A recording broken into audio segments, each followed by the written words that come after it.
Porsche back in the racing scene, because for 20 points in spring of Series 33 you can go ahead and grab yourself the number 92 Porsche RSR GT Team 911 RSR. That is a long name for that car. This thing has a whopping 503 brake horsepower, 340 foot-pounds of torque and weighs just a shade under 2,900 pounds with a 4-litre engine. Now it's a little different to some of the Porsches that you might see because this thing is specifically built for GT, or I believe GTLM most likely. It does look pretty cool indeed, especially with the GTLM wing on the back, and also that kind of cool little middle light as well. Going to the inside has been completely stripped out. There is a roll cage in here and, to be quite honest, a cool looking steering wheel, a camera there and not much else. And now let's go ahead and take a listen.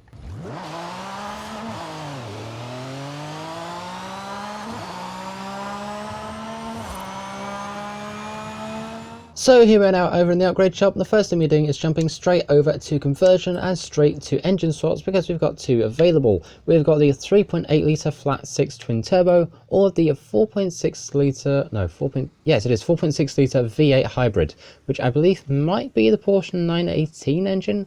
I'm not too sure on that though. Now this thing starts out stock naturally aspirated, but you can go ahead and add twin turbos should you wish to. You'll also notice there is no category for aero because this thing is just absolutely coated in it. And of course, like normal, we have got our master tune-up back again, a big Macintosh 762 with a brand new cartoon for us. So let's go ahead and bring up the share code. There it is. Feel free to go ahead and download that for yourself. And I'm going to do that right now. So with those upgrades, we are down to £2,733 and 955 brake horsepower. So this could get very interesting very quickly. So now going over to the paint shop, we of course have got nothing in advanced, and if we go to manufacturer paint colours, we of course have ourselves a whopping 1, which is, well, 1 really, but we can go ahead and put this in pretty much any colour we want, including a, ooh, what have we got? A very nice pale blue. That'd be a good plan for Mr. Simquips. Now, as far as I'm aware, there's only one of these cars in existence. It was also launched at the 2016 LA Auto Show, and it clinched its first victory at the Northeast Grand Prix at Lime Rock Park in July of 2017. This car was also turned into a proper licensed LEGO Technic scale model back in 2019 as well. Whether you can still find one of these is beyond me, but you bet I'm going to go looking for it. And away we go! Over there in 7th, or now 6th, is another Porsche, the Mission R, which is a very interesting vehicle indeed. We did also do a video of that upon its release, feel free to go ahead and check that out. But at the moment, we've got to try and see kind of if we can just get this thing to first place, because I want to see what it can do, and I kind of want to match what it did at its last event of the 8 Hours of Bahrain and go and win it. Excuse me, please move.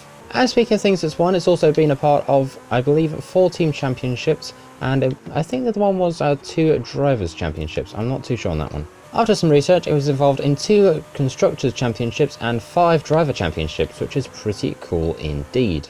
I totally didn't forget there was a 7th gear there, I promise. So having this thing as an unlockable vehicle is actually pretty cool indeed. It turns honestly relatively well, provided you don't do what I do and career it into a wall. Okay, on the brakes we go. Can we try and make it around this corner? There's an aerial over there, but we're going to try and not let that get ahead of us, considering we are right near the line. We are wheel spinning in 6th like it's nobody's business. We've got one more turn to go, and here we are across the line with the Porsche number 92 RSR. And we've got ourselves a first place and a time of 1 minute 44, which might be the fastest yet.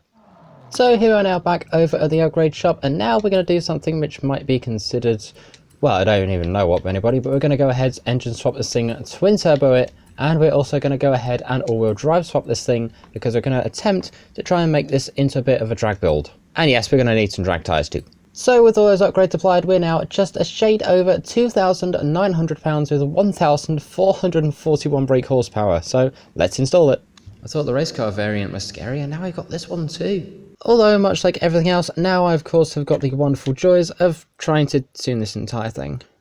Oh dear, this might take a while. And in case you're wondering, yes, the aero on this thing is also tunable as well. Okay, now we're over the back of the festival, so let's go ahead and see it. Do we get a wheelie check? Do we get anything?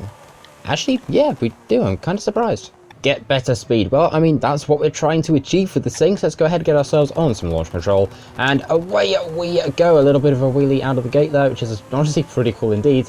Let's go ahead and see what we can get through the camera. I'm hoping for something pretty good, especially considering we're now at 219 through the camera and off the end of the drive strip at 247 miles an hour. And as per tradition, we've got brakes, but they just don't work. I think they all just went on holiday.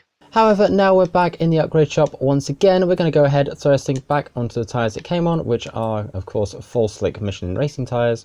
They are already wider, but we can go ahead and also fill out those arches just a little more, make it look a little bit nicer, and then go ahead and find where is platform and handling. There it is.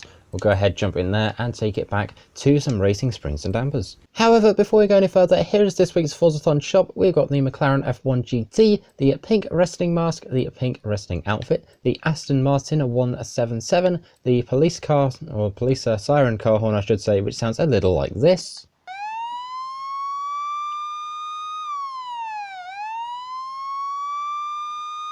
Yeah, that's enough of that for anyone gets a headache. In the meantime, we also have got ourselves the Horizon Super Wheel Spin and the regular Horizon Wheel Spin as well.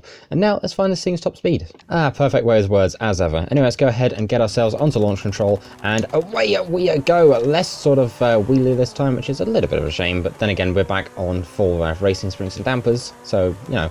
Oh well, let's go ahead and see what top speed we get out of this thing. I'm aiming for probably around 260, but this thing could get even quicker. And indeed it has, 272.27, a lot of 2s and 7s in that one, but that is, well, 272 out of the speed zone, which is honestly kind of mad for this thing really. But we of course now have got the downhill and speed camera to go, so let's go ahead, get going and find out what we've got. And through the camera, 274.67, going downhill, 276, 277 for a split second, and I think that's probably all we're going to get out of this thing, 277, which is honestly pretty cool considering this thing was made to originally just be a little circuit racer.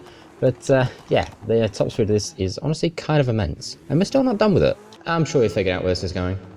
And if you said drifting, you would be correct, because that's what we're about to do. Is go ahead and throw this thing in here and see what we get. We are very sideways, maybe a little too sideways, somebody would say, but then again, we're drifting, so doing sideways is kind of our job.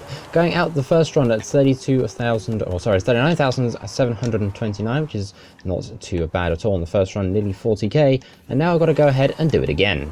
So in we go with the Porsche. We've got to go ahead and try and keep ourselves very sideways, 39,000 to beat. And we go out the other side at 38,572 and a slight bridge tap, which to be honest, out of this thing really isn't that bad at all, so I'd say this thing's definitely a keeper. But alas, as the sun sets over another nice day in Mexico, this video also comes to a close because we've explored everything we need to explore with the Porsche RSR. It's got a really long name, I'm not pronouncing it all again, but this is definitely a good car and I'd highly recommend getting it. It's probably about 20, it's 20 points rather I should say, and it'll take you roughly around half an hour to 45 minutes to get, and it is definitely worth getting. In the meantime, thank you very much for watching. I'll go ahead and see you all in the next one. Like, share, comment, subscribe, all that cool stuff. Thank you very much for watching. Tech out. See ya.